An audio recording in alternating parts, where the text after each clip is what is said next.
और हमारे लिए भविष्य के लिए एक प्रेरणा का मार्ग प्रशस्त करने के लिए अर्जुन को प्रतिनिधि बनाया गया और वहां कर्तव्य पथ पर पुनः आरूढ़ किया गया अर्जुन को, हमें बताने के लिए कि गीता कर्तव्य पथ पर आरूढ़ हुए रहने की एक सशक्त प्रेरणा है। कहीं मन डोलने लगे, डगमगाने लगे अपने कर्तव्य से, तो गीता फिर से लाएगी। अर्जुन विषाद में आया, मोह हुआ, शोक हुआ। उसका एक प्रमाण आपको बताएं कि जानबूझकर अर्जुन की दशा बनाई गई, वो कैसे।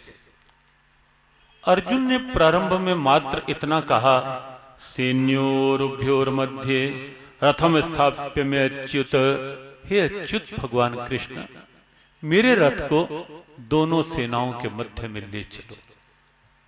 बड़े सहज भाव से अर्जुन ने कहा। गोविंद को लगा, क्यों लीला पुरुषोत्तम है, लगा कि एक अच्छा अवसर है विश्व को एक प्रेरणा देने का, एक अच्छा अवसर है।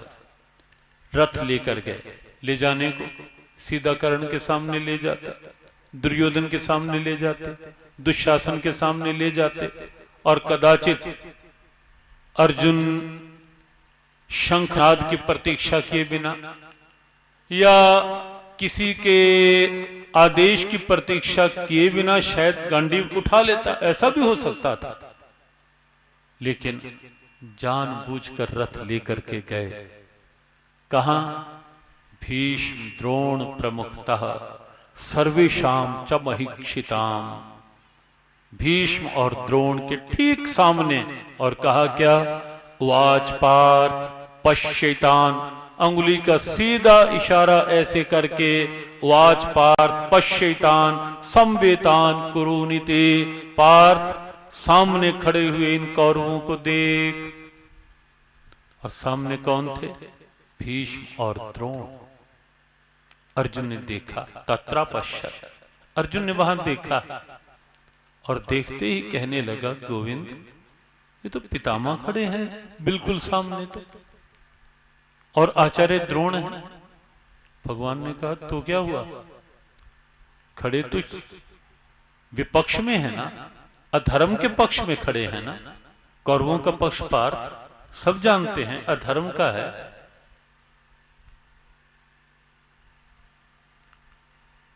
अर्जुन ने कहा, लेकिन गोविंद ये तो वही पितामह है ना जिन्होंने, छोटा सा था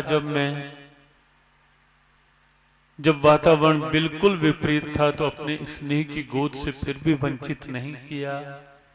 और आचार्य द्रोण जिन्होंने धनुर्विद्या में पारंगत किया, सर्वश्रेष्ठ धनुर्धर बनाया, ये वही आचार्य गुरु द्रोण हैं।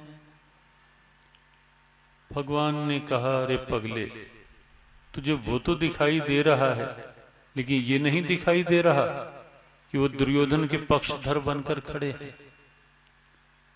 ये नहीं देख रहा था कि वो अधर्म का पक्ष लिए खड़े हैं। ये नहीं दिखाई दे रहा तुझे कि वही पितामह और आचार्य द्रोण हैं।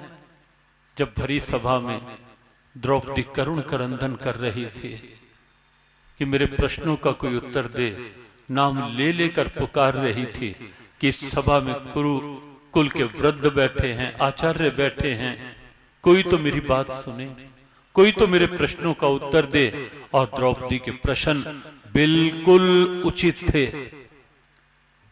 कि युधिष्ठिर ने पहले मुझे हारा या स्वयं को, और अगर स्वयं को हारा तो क्या हारे हुए व्यक्ति को किसी और को दांव पर लगाने का अधिकार रहता है?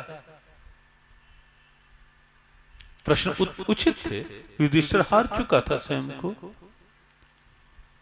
भगवान ने कहा, रे पगले, वो नहीं तुझे देख रहा कि क्या दृश्य, क्या स्थिति थी, और तब भी कोई उत्तर नहीं, तब भी कोई सही को सही कहने की बात नहीं, सत्य के सामने मौन, अधर्म का पक्ष। मौन का मतलब उस पक्ष को स्वीकार कर रहे हैं। लेकिन अर्जुन उस समय ऐसा मोह आच्छादित हो गया, और प्राय ऐसा होता है जब इंसान एक पक्षीय हो जाता है, किसी आसक्ति में आबद्ध हो जाता है, वो निश्चित रूप से कर्तव्य से गिराएगी वो आसक्ति। वो भले ही किसी की धन आसक्ति हो, किसी की सिंहासन आसक्ति हो, यदि यह भूल करके कि ये वस्तुएं हैं किस प्रयोजन के लिए, धन हो, पद हो, प्रतिष्ठा या कुछ भी हो, किसके लिए, जब ये भूलकर केवल आसक्त हो जाएगा किसी, वहां वहीं भ्रष्टाचार, वहीं बुराइयां, वहीं कठिनाइयां, और वहीं ये सब जो आज हो रहा, आसक्ति एक पक्षी है। गीता की इसीलिए आवश्यकता है। गीता ने सीधे सिद्धांतों की बात कही, और इसीलिए हम कहते हैं हर मंच से कि गीता राष्ट्रीय ग्रंथ घोषित निश्चित होना चाहिए। और हमारा ये विश्वास है, दृढ़ विश्वास है कि जब ऐसा हो जाएगा, बहुत सी समस्याओं से समाधान स्वतः मिलना प्रारंभ हो जाएगा, स्वतः। बहुत से पत्रकार या लोग पूछते हैं जब कि भारत में ऐसा कैसे, धर्मनिरपेक्ष देश, हम कहते हैं अरे भाई पढ़कर तो देखो, किस ग्रंथ में जो धर्म का स्वरूप है, जो तत्व है, जो बात है, वो कहीं और होंगी संकीर्णताएं, अपने मत की, अपनी विचारधारा की होंगी, लेकिन यहां तो उदारता की दिव्य प्रेरणा है, समता की दिव्य प्रेरणा है, सद्भावना की बहुत खुली प्रेरणा है, और पूरे विश्व को एक प्रेम के, सद्भाव के, शांति के सूत्र में बांधने। हमें एक नाम याद आ रहा है, फ्रांस की एक सोसाइटी, थियोसॉफिकल सोसाइटी, वहां की जो प्रथम अध्यक्ष थे सर सिडनी अरनडेल, उन्होंने गीता पे एक बात कही, वो उद्धृत है शास्त्रों में। उन्होंने कहा कि विश्व को जब भी एक ऐसे मंच की, प्लेटफॉर्म की आवश्यकता पड़ेगी जहां शांति हो, सद्भाव हो, प्रेम हो, या यूनिवर्सल ब्रदरहुड की भावना हो, वैश्विक भाईचारा, उसका सूत्रपात यदि कहीं से होगा, ये सर सिडनी अरनडेल के शब्द हैं, उसका सूत्रपात करने वाला यदि कोई होगा तो वो श्रीमद् भगवद गीता है। श्रीमद् भगवद गीता वैश्विक प्रेरणा। अर्जुन मोह आसक्त हुआ, निराश हुआ, हताश हुआ, और फिर ऐसी स्थिति पूरी तरह विषादग्रस्त, और जहां विषादग्रस्त हुआ उसके बाद कर्तव्य विमुक्ता। ये क्रम है, एक सीक्वेंस है, बिल्कुल वैचारिक वैज्ञानिक होता है ऐसा। निराशा जब बहुत बढ़ती है, हताशा होती है, हताशा जब बहुत बढ़ती है, आज की शब्दावली में कहें टेंशन, उसके बाद स्ट्रेस, बहुत दबाव, और उसके बाद डिप्रेस। ये स्टेज, शोक, निराशा, शोक और विषाद, तनाव, दबाव, और फिर विषाद, टेंस, डिप्रेस, टेंस, स्ट्रेस, और फिर डिप्रेस, आज के परिप्रेक्ष्य के शब्द। और बिल्कुल अर्जुन उसी स्थिति में आ गया, विषादग्रस्त। लेकिन ये गीता है, विश्व का अत्यंत दिव्य ग्रंथ, निर्विवाद, विषाद को भी योग बनाने की क्षमता। सामान्य स्थितियों में मुस्कुराना, ये भी अच्छा, मुस्कुराना चाहिए। कल भी हमने कहा था कि जीवन में ऐसा सीखो, उससे आपको बल मिलेगा। कई बार क्या होता है, बिना मतलब के हम निराशाओं में घिरे रहते हैं, उससे अंदर की ऊर्जा क्षीण होगी, बल क्षीण होगा।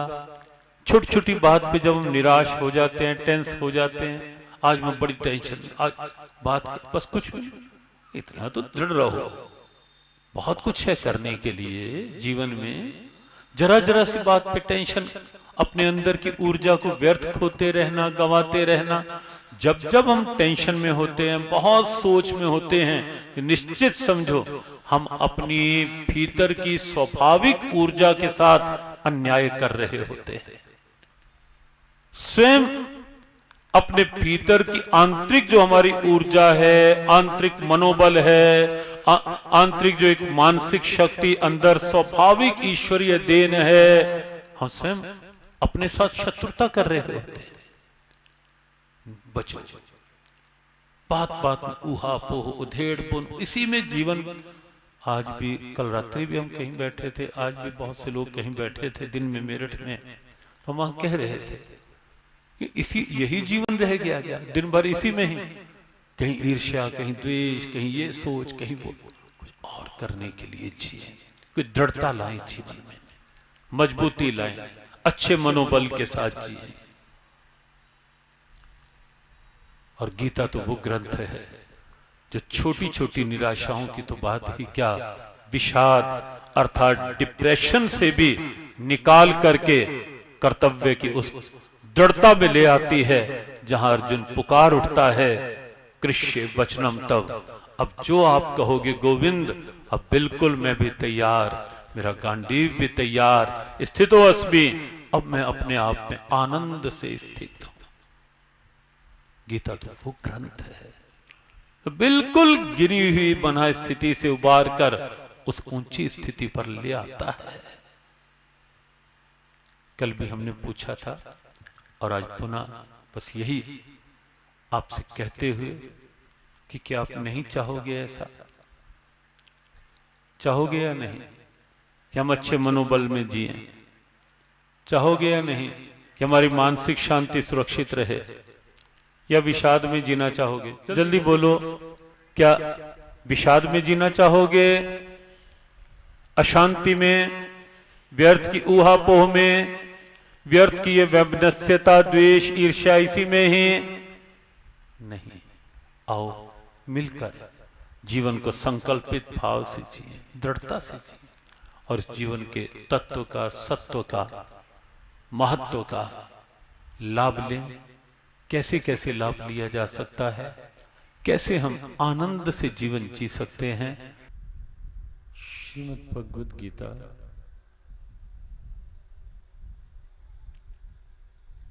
व्यवहारिक प्रेरणाओं का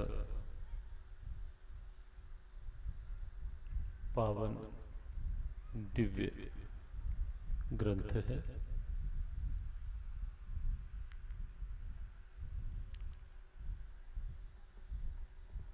गीता का उपदेश यद्यपि द्वापर युग में हुआ, लेकिन द्वापर युग की अपेक्षा कहीं कहीं अधिक आज यह उपदेश उपयोगी है, आवश्यक है। श्रीमद् भगवद गीता का उपदेश यद्यपि धर्म क्षेत्र कुरुक्षेत्र में हुआ, कुरुक्षेत्र की धर्म भूमि में, लेकिन पूरे विश्व के लिए ये उपदेश सार्वभौम रूप से, यूनिवर्सल रूप से आज की आवश्यकता समझा जा रहा है। श्रीमद् भगवद गीता का उपदेश उस समय अर्जुन के लिए हुआ, लेकिन केवल अर्जुन के लिए नहीं, ये उपदेश हम सबके लिए उतना ही उपयोगी, आवश्यक है। उस समय एक अर्जुन था जो विषादग्रस्त था, लेकिन आज के परिप्रेक्ष्य में जब हम देखते हैं, ये एक वैश्विक रोग बनता जा रहा है, अर्जुन का विषाद एक यूनिवर्सल प्रॉब्लम के रूप में आज दिखाई दे रहा है। भगवान श्री कृष्ण जो त्रिकालज्ञ हैं, वेदाहम समतीतान वर्तमानान चार्जुन भविष्यान च भूतानि माम तु वेद न कश्चन।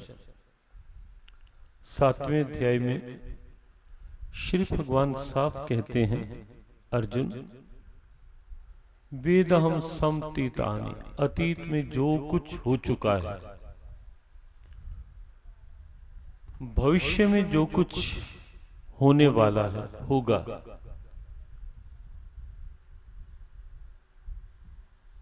और वर्तमान में जहां जो हो रहा है उस सब को मैं जानता हूं। वो मेरे से छिपा हुआ नहीं है कहीं भी कुछ भी। भगवान जानते थे कि कलयुग में बाहर की दौड़ होड़ में मनुष्य विचार ही नहीं कर पाएगा अंदर की शांति क्या होती है, कहां से मिलती है, उसका मूल्य क्या है, महत्व क्या है। और आज ऐसा दिख रहा है, हो रहा है। बाहर के संसाधन बहुत हैं, बढ़ रहे हैं, बाहर की सुविधाएं बहुत बढ़ रही हैं, लेकिन मानसिक अशांति भी उसी सीमा में बढ़ती चली जा रही है। मनुष्य सोच ही नहीं पा रहा कि शांति चाहिए किसे, है कहां, मिलेगी कैसे। विचार ही नहीं किसी का इधर।